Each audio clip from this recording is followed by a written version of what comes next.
नमस्कार मित्रांनो, tax, income tax, TDS, old regime, new regime हे शब्द ऐकले की डोकं गरगरतंय ना. पण एक खरं सांगू, टॅक्स ही गोष्ट इतकी सोपी आहे की एक लहान मुलालाही ते समजू शकते. आज या व्हिडिओत आपण अगदी सुरुवातीपासून समजून घेणार आहोत. टॅक्स म्हणजे नेमकं काय, तो का भरावा लागतो आणि तो कसा काम करतो. हा आपल्या नवीन सिरीजचा पहिला व्हिडिओ आहे जेथे आपण पूर्ण टॅक्स विषय अगदी सोप्या भाषेत शिकणार आहे. चला तर मग सुरू करूया.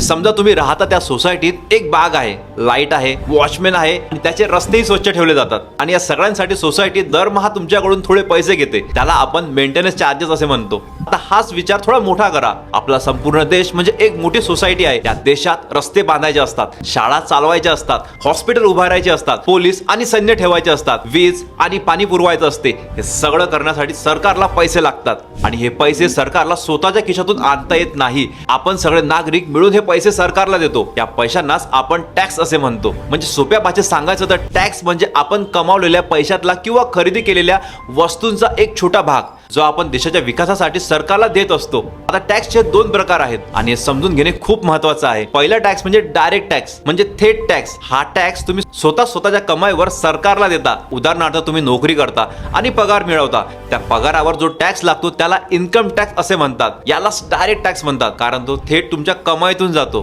दुसरा प्रकार म्हणजे इनडायरेक्ट टॅक्स म्हणजे अप्रत्यक्ष टॅक्स. हा टॅक्स तुम्हाला थेट सरकारला भरावा लागतो, तर तो वस्तू किंवा सेवा खरेदी करताना आपोआप लागतो. म्हणजे उदाहरणार्थ तुम्ही दुकानात बिस्किटचा पुडा घेता, त्याच्या किमतीत आधीच थोडा टॅक्स मिसळलेला असतो. यालाच आपण जीएसटी म्हणतो.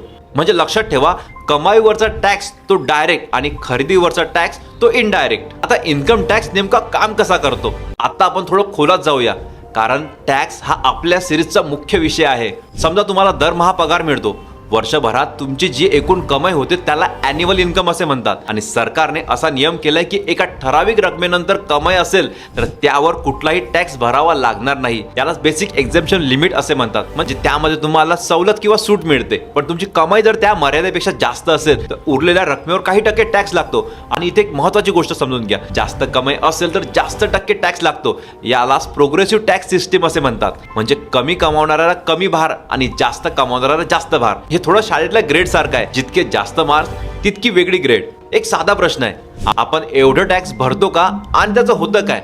हा पैसा सरकारच्या तिजोरीत जातो आणि तिथून तो देशाच्या विकास कामासाठी वापरला जातो. जसे रस्ते बांधणे, शाळा, कॉलेज, सरकारी हॉस्पिटल, गरीब कुटुंबासाठी योजना, संरक्षण दल, पोलीस यंत्रणा आणि हे सगळं याच पैशातून होते. म्हणजे जेव्हा तुम्ही टॅक्स भरता तेव्हा तुम्ही फक्त सरकारला पैसे देता असं नाही, तुम्ही स्वतःच्या देशाच्या विकासाला हातभार लावता. ही गोष्ट जर लक्षात ठेवली तर टॅक्स भरणं हे ओझं वाटणार नाही, ते एक जबाबदारी वाटणार. आपण हे भारतीय आहेत. मग आयटीआर म्हणजे नेमकं काय आणि तो का भरायचा असतो. आता पुढे पाहूया आयटीआर म्हणजे नेमकं काय आणि तो का भरायचा असतो. आता यामध्ये एक महत्त्वाचा फरक समजून घ्या. टॅक्स भरणे आणि आयटीआर भरणे या दोन वेगळ्या गोष्टी आहेत. आयटीआर म्हणजे इन्कम टॅक्स रिटर्न. हा एक फॉर्म असतो ज्यात तुम्ही सरकारला सांगता की वर्षभर तुम्ही किती कमावता आणि त्यावर किती टॅक्स आधीच भरलेला आहे. गंमत म्हणजे अनेकांना टॅक्स शून्य असतो तरीही त्यांनी आयटीआर भरणे हे गरजेचं असते किंवा फायदेशीर असते.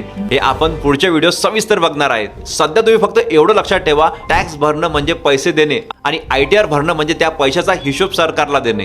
तर मित्रांनो, आज आपण शिकलो टॅक्स म्हणजे काय आणि त्याचे प्रकार कोणते आहेत, इन्कम टॅक्स कसा काम करतो आणि आपण भरलेला टॅक्स कुठे वापरला जातो. ही आपल्या सिरीजची पहिली पायरी होती.